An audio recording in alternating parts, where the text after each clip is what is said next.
It's me again. Today is June 19th, 2022, and happy Juneteenth for everybody who's in America.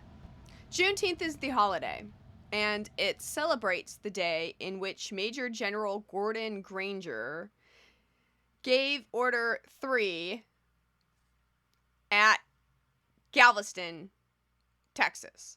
Happy Juneteenth.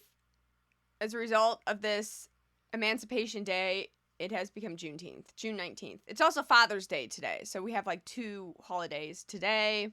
Happy Father's Day to all your dads or people who must be dads. You know, even though you might not be a dad, you still have to be a dad. And so happy Father's Day to you, to all the dads out there, regardless of what kind of dad you are. I hope you're a good dad. That's like my only requirement. To be a dad is at least, I hope you're a good dad.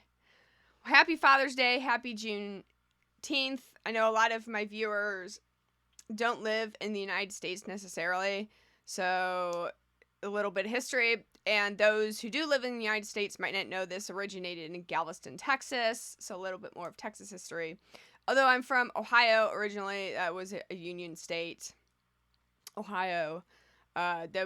Growing up, you had to learn about the Underground Railroad. And in fact, my one friend, she lived in a house that was part of the Underground Railroad, and it was kind of cool. We would go play in the cellar where they used to hide people. We'd there's the Cuyahoga River was in our backyard, and we would go and play in this old root cellar. That's where they used to you had to remove some branches. It was by this grove of trees and boards, and they used to hide people in there. So we'd used to play in there growing up. Lots of people have been wondering where I am lately, so I started 2 videos. I started the Harold Ham video on him trying to purchase or offering to purchase Continental Resources to take it private, and the Harold Ham Foundation says, the market's kind of sucking right now. Let's move a lot of chunk into just buying CLR, taking it private. We're going into oil because we believe in oil more. And to me, that's a more bullish move on oil. It's no, we want oil. The second one is working on Percussion Petroleum. Last year, they had bought an oil asset, 25,000 acres, across a few different counties. So it's not continuous. It's peppered. And they have about 100 rigs, and they produce about 10,000 barrels of oil a day on all these properties. Now, what's the net ownership of these rigs? What's the gross?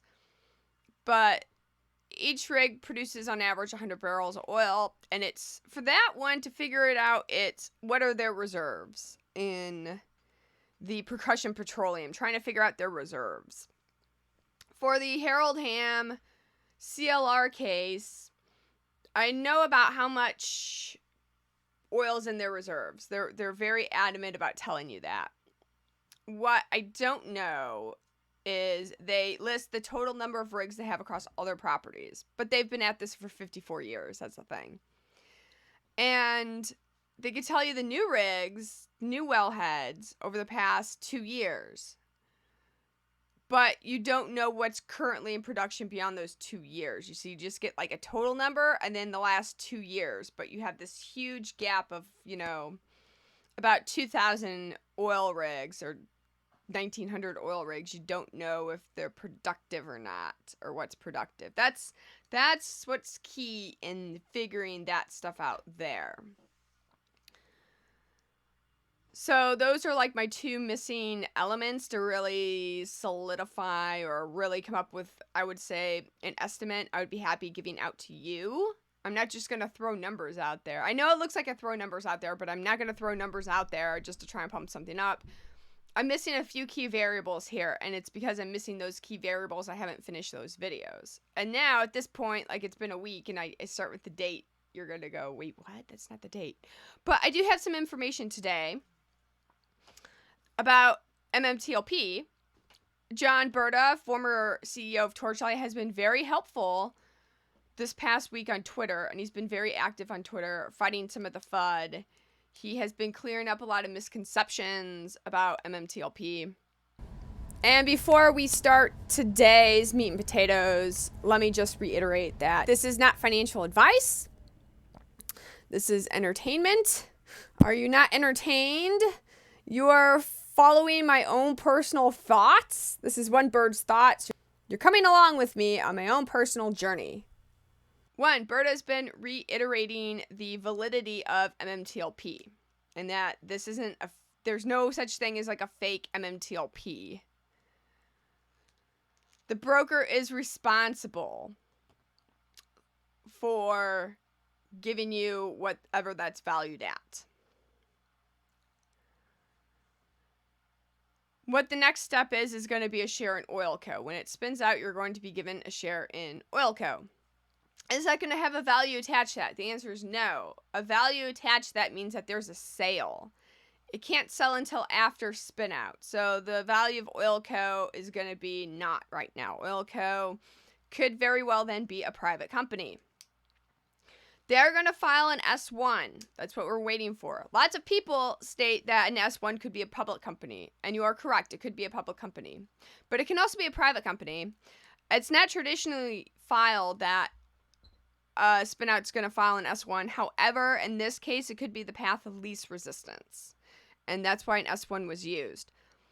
As Berta stated, we will know more information once that S1 is released, whether it's going to be a private company or a public company.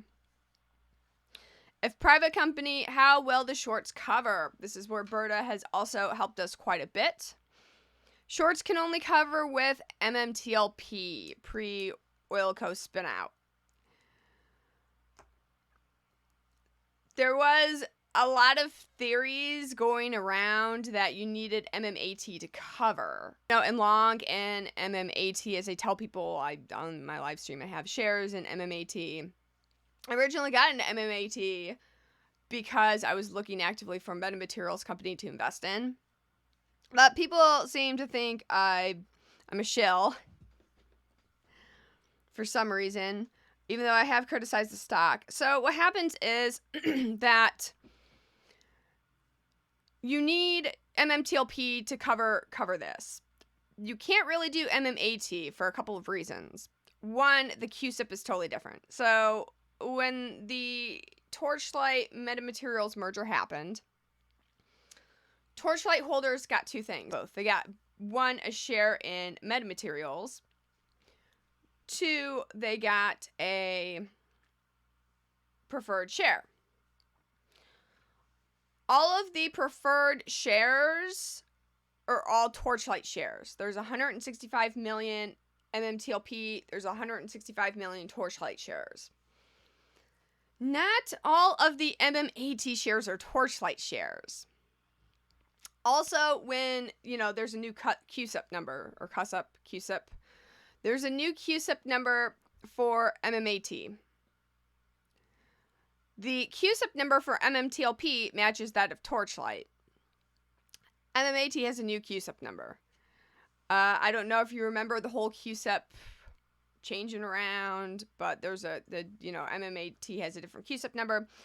MMAT is, again, 25% Torchlight by volume. The other 75% comes from MMATF. And when I got into metamaterials, I bought both Torchlight and MMATF. It's because of this, again, why you can't really cover with MMAT. And I made this video, which has gotten a lot of free advertising. I've been called a lot of names for this, but I, never really bought into the theory that you need MMAT to cover because of those variables. And that has been, reinstated by John Berta. So I have gotten quite a bit of flack for this. That's fine. That's their opinion of me. They can have their opinion. That's okay. So what we know is that the dividend's going to be an Oilco share. And there's not going to be an amount attached to it until the sale.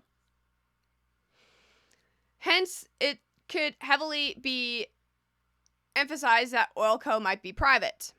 although there is a chance for it to be public. And until the S1 is announced, the S1 comes out, we can't really make that call yet, can we?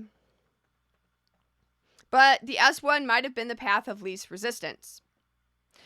After the S1 comes out, Metamaterials will give a new record date. It's going to give a new record date for MMTLP. Yeah, I got lots of flack for this one too. It's going to give a new record date. And the record date will be 10 to 15 days after this announcement comes out. 10 days, 10 trading days is the minimum. You will see, the new record date. It is during this time between the announcement and the spin out date into Oil Co., where MMTLP goes bye-bye, that you very well might see a dramatic increase in MMTLP. If there is a dramatic increase in MMTLP, this is where sell limits come in, because I've called the OTC the Wild West. This is where we need sell limits. And I know not all brokers, you can set just whatever sell limit you want. Some brokers, it's only 30% above market price. And if that's the case, you will have to be very vigilant in watching. There are very few, if any, volatility halts on the OTC. Find me one instance of a volatility halt, please. Exchanges like the NASDAQ are known for halts. NASDAQ has a lot of volatility halts. It gives market makers time to play catch up, and at which point they could kind of drive the price down. OTC, because there's so few, if any, volatility halts, that's not really time for market makers to play catch up. As a result, this is where you have the power like He-Man.